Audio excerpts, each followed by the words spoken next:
If you do the 3 things I tell you to do tonight, I guarantee you, whatever it is you want to do in life, you'll be able to do. You will be able to accomplish whatever you want to. That's it. And when you get to the point where all you want to do is be successful, as bad as you want to breathe, then you'll be successful.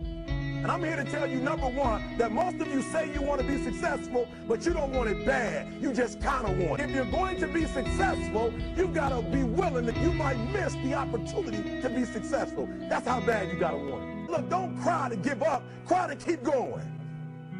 Don't cry to quit.